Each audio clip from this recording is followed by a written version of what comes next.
வீட்டில் இருக்கக்கூடிய கொஞ்சோண்டு பொருட்களை வச்சு நீங்களே ஆச்சரியப்படக்கூடிய அளவுக்கான ஒரு ஈஸியான ஃப்ரைடு குக்கீஸ் இல்லை ஃப்ரைடு பிஸ்கட் ரெசிபி எப்படி செய்கிறதுன்னு தான் இன்றைக்கி நம்ம சேனலில் பார்க்க போகிறோம்.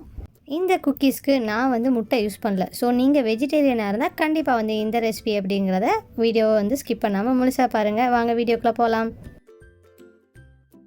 அஸ்ஸலாமு அலைக்கும், ஐம் சப்ருன். இது உங்கள் fusion food Tamil. Welcome to my channel. நீங்கள் நம்ம சேனலுக்கு புதுசாக இருந்தீங்கன்னா சப்ஸ்கிரைப் பண்ண மறந்துடாதீங்க.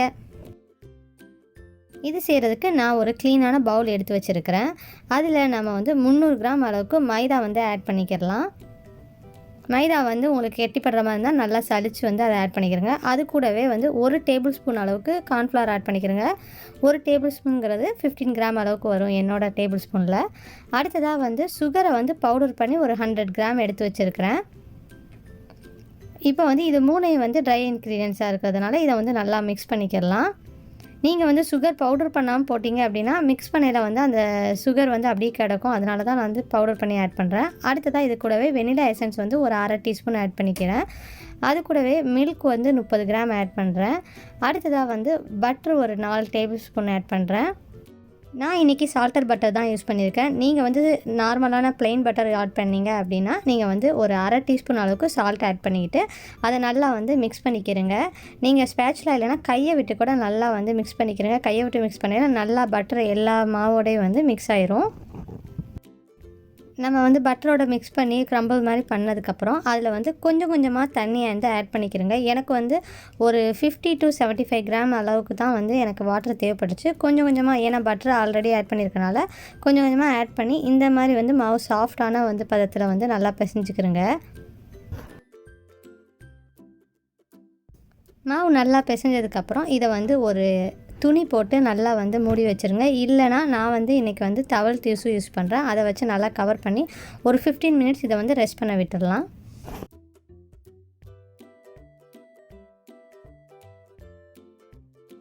15 நிமிஷத்துக்கு அப்புறம் இந்த மாவு இன்னும் நல்லா சாஃப்ட் ஆயிடுச்சு. இப்போ இதை நான் 2 பார்ட்டாக பிரிச்சுக்கிறேன். ஏன்னா நம்ம ஸ்பைரலில் நான் ப்ரௌன் அண்டு ஒயிட்டாக பண்ணினதுனால நான் 2ஆக பிரிச்சுக்கிறேன். நீங்கள் என்ன மாதிரி கலர் வேணாலும் ஆட் பண்ணிக்கலாம். பட் நான் இன்றைக்கி ஃப்ளேவருக்காண்டி ஒரு இதில் ஜஸ்ட் கோகோ பவுடர் ஆட் பண்ண போகிறேன். அதை 2 டேபிள் ஸ்பூன், அதாவது 30 கிராம் அளவுக்கு கோகோ பவுடர் ஆட் பண்ணி அதை நல்லா மிக்ஸ் பண்ணிக்கிட்டு மாவு பிசைஞ்சுக்கிடலாம்.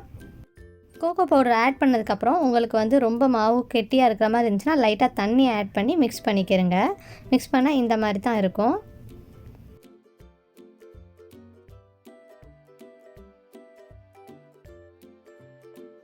இப்போ இந்த ஒயிட் அண்ட் ப்ரௌன் ரெண்டுமே எடுத்தாச்சு. இப்போ இதை 2 பார்ட்டாக பிரிச்சுக்கலாம். ஏன்னா நம்ம இப்போ ரெக்டாங்கிள் ஷேப்பில் ரோல் பண்ணையில் இது நம்மளுக்கு இந்த மாதிரி கொஞ்சமாக பிரிச்சுட்டா தான் ஈஸியாக இருக்கும். இப்போ ஒரு பட்டர் பேப்பரில் நான் எடுத்து வச்சுருக்கிற அந்த ஒயிட் டோவை வச்சு அதுக்கு மேலே இன்னொரு பட்டர் பேப்பர் போட்டு ஒரு ரெக்டாங்கிள் ஷேப்பில் ரோலிங் பின்னால் நல்லா வளர்த்திக்கிற போகிறேன்.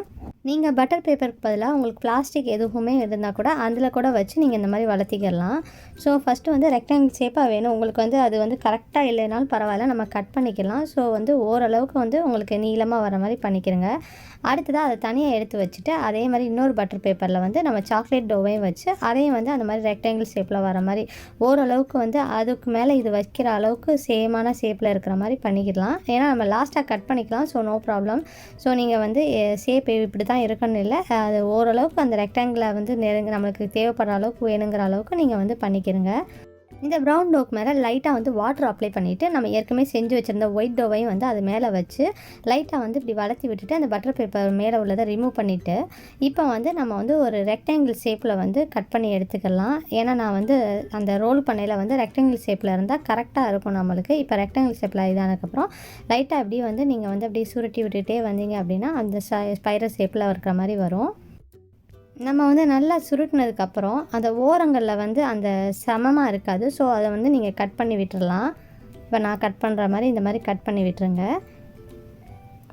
இப்போ நம்மளுக்கு ஈக்குவலாக இருக்கிற மாதிரி 2 சைடுமே இருக்கும். இப்போ வந்து இதை தனியாக வச்சுட்டு இதுக்கு மேலே வந்து ஒரு ரேப் போட்டு கிளிங் ரேப் போடுறேன். அதை போட்டு வந்து தனியாக ஒரு 15 மினிட்ஸ் ஃப்ரீசரில் வச்சிடறேன். அதே மாதிரி நான் மிச்சம் இருக்கிற பேலன்ஸ் டோவே பண்ணுறேன்.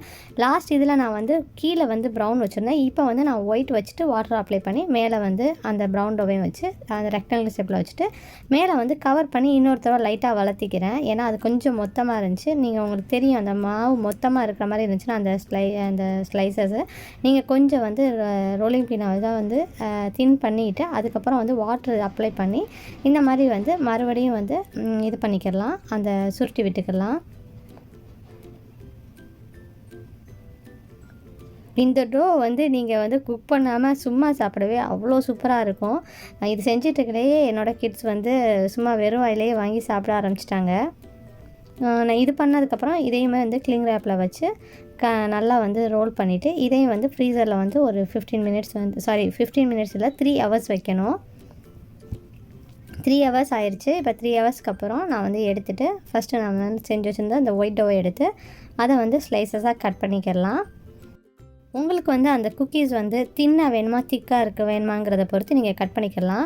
நான் 2 வகையிலையுமே செய்கிறேன். நீங்கள் தின்னாக செஞ்சீங்க அப்படின்னா நீங்கள் ஃப்ரை பண்ணையில் அது வந்து அப்படியே வந்து உங்களுக்கு வந்து பேஸ்கெட் மாதிரி வந்து அப்படியே உள்ள குழியாகவும் வெளியில் வந்து அப்படியே ஓடு மாதிரி வரும். இதே திக்காக செஞ்சிங்கன்னா அப்படியே ஃப்ளாட்டாக இருக்கும். அதுவுமே ரொம்ப டேஸ்ட்டாக இருக்கும். 2ஓட டேஸ்ட்டுமே நல்லாயிருக்கும். அது வந்து சிப்ஸ் மாதிரி கிறிஸ்பியாக இருக்கும் தின்னாக உள்ளது. இது வந்து திக்காக உள்ளது அந்த பிஸ்கெட் மாதிரி இருக்கும். ஸோ 2 டைப்புமே நான் இன்றைக்கி பண்ணியிருக்கேன் பாருங்கள். இப்போ வந்து எண்ணெயை வந்து நல்லா சூடு பண்ணிவிட்டு எண்ணெய் சூடானதோட நம்ம எடுத்து வச்சுருக்கிற பீசஸை போட்டு ஃப்ரை பண்ணிக்கிடலாம்.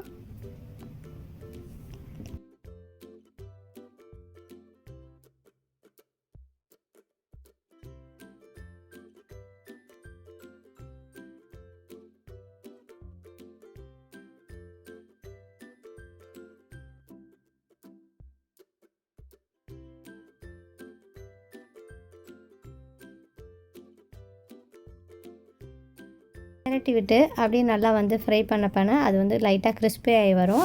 ஸோ நீங்கள் ரொம்ப கருக விட்டுறாமல் லைட்டாக வந்து ப்ரௌனாக கலர் லைட்டாக சேஞ்ச் ஆகி வரையில் நீங்கள் எடுத்துருங்க.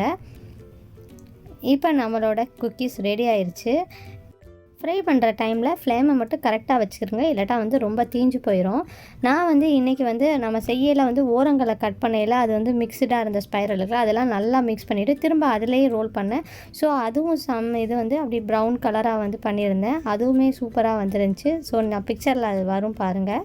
ப்ரௌன் கலரில் ஃபுல்லாக அந்த ப்ரௌனாக இருக்குதுல்ல அது ஃபுல்லாகவே வந்து அந்த மிக்ஸ்டாக இருந்தது. ப்ரௌன் அண்ட் ஒயிட் மிக்ஸ்டுனால அது வந்து கலர் வேறு மாதிரி இருக்குது. ஸோ நான் எல்லா டிஃப்ரெண்ட் வெரைட்டிலையுமே இன்றைக்கி பண்ணிவிட்டேன். ரொம்ப சூப்பராக வந்துச்சு. கண்டிப்பாக இது எப்படி இருக்குன்னு செஞ்சு பார்த்துட்டு மறக்காமல் கமெண்ட் பாக்ஸில் கமெண்ட் பண்ணுங்கள். இந்த ரெசிபி உங்களுக்கு பிடிச்சிருந்துச்சுன்னா லைக் பண்ணுங்கள், உங்கள் ஃப்ரெண்ட்ஸ் அண்ட் ஃபேமிலி கூட ஷேர் பண்ணுங்கள். நம்ம சேனலுக்கு புதுசாக இருந்தீங்கன்னா சப்ஸ்கிரைப் பண்ணிவிட்டு பக்கத்தில் இருக்க நோட்டிஃபிகேஷன் பெல்லில் ப்ரெஸ் பண்ணிக்கிறங்க. தேங்க்யூ ஃபார் வாட்சிங். see you next time with another interesting video. நம்ம சேனலை நீங்கள் வந்து இன்னும் வந்து இன்ஸ்டாகிராம்லேயும் ஃபேஸ்புக்லேயும் ஃபாலோ பண்ணாமல் இருந்தீங்கன்னா அங்கேயும் மறக்காமல் ஃபாலோ பண்ணிக்கிறங்க.